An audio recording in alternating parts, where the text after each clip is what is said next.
Hey, what's up, guys? Ace Player here, and welcome to the Ace Plays podcast. It's the only place with an ace in the podcast. Now, I know in this current day and age, everyone and their mother has to have a podcast because everyone's got things to say. But hear me out.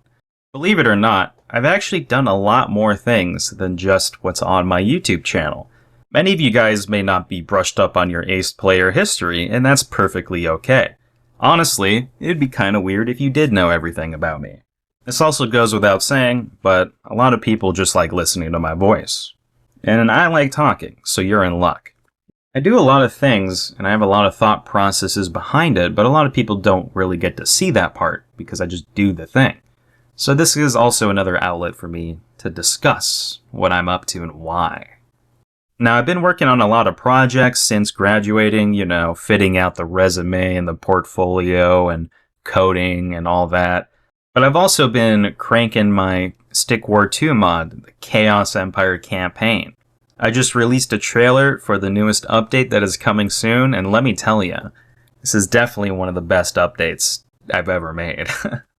I mean, we got brand new mechanics, new ways to play. The list goes on. It's going to be a very nice update. And the response to the trailer has been very heartwarming. All the comments are very hyped. And personally, what I'm, very happy about is a lot of people are hyped up for different reasons. And that's like a big thing that I was trying to achieve with such a big update. It's a very good proof of concept for my skills too, as a game designer and a programmer, because modding is a very easy and low barrier to entry way of you basically creating your own experience.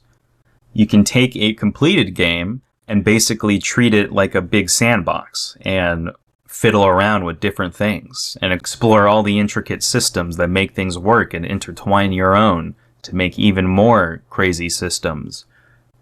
A quote that my professor in college said that really stuck out to me is, any sufficient program is indistinguishable from magic. I think there's a lot of truth to that, just the immersion of the whole ordeal. A game is really just a whole bunch of simulations going on at the same time, and it's putting on this brilliant show. So it's very important that games maintain that sense of whimsy and wonder, I'm happy I was able to achieve that. And I'm excited to release the update to you guys soon. If you haven't seen the trailer already, I'll put the link down below.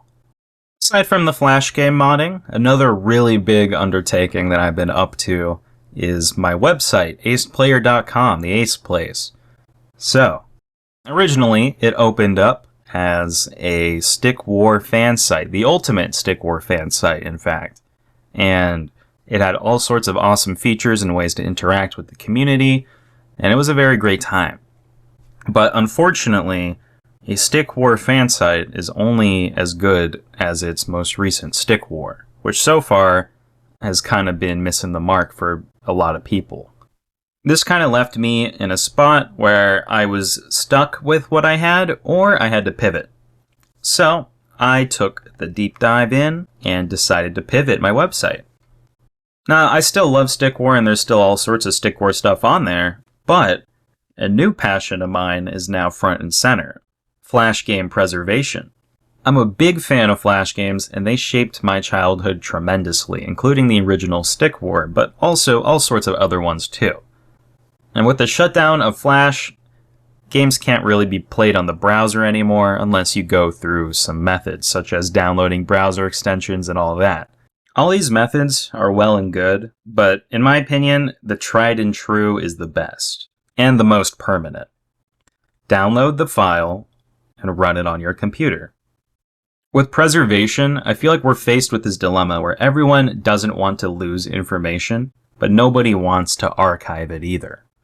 It's important to do your part and keep things that you want to not be forgotten. And that was the inspiration behind my decision. So I've started dedicating a portion of my time to archiving Flash games, starting off with my childhood favorites and expanding outward to all the greats. And I outfit every game with tags, a link to the best fan wiki, how to play, the creators of the game, where they are now, and any relevant Discord community if one still exists.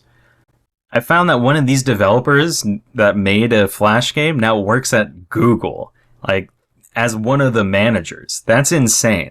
And right in the bottom, there you go, Armor Games developer, or whatever it was. It's just so awesome to see that, like, that's where people started and what they achieved now. Now, I couldn't find everybody's information, but I got close. This is a lot more effort than what most people would do when it comes to this. I think most people will just put the Flash games on the website so people can go on there and download games. But I like to, preserve whatever is there. Another thing is that the Flash games aren't even necessarily just nostalgic.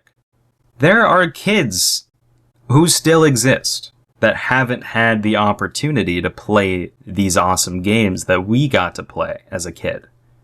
And that is a crime against humanity. Anyway, I think that's about all I wanted to say for this first episode. So, thank you guys for watching. Please like, comment, and subscribe. I'll see you guys in the next video. Peace.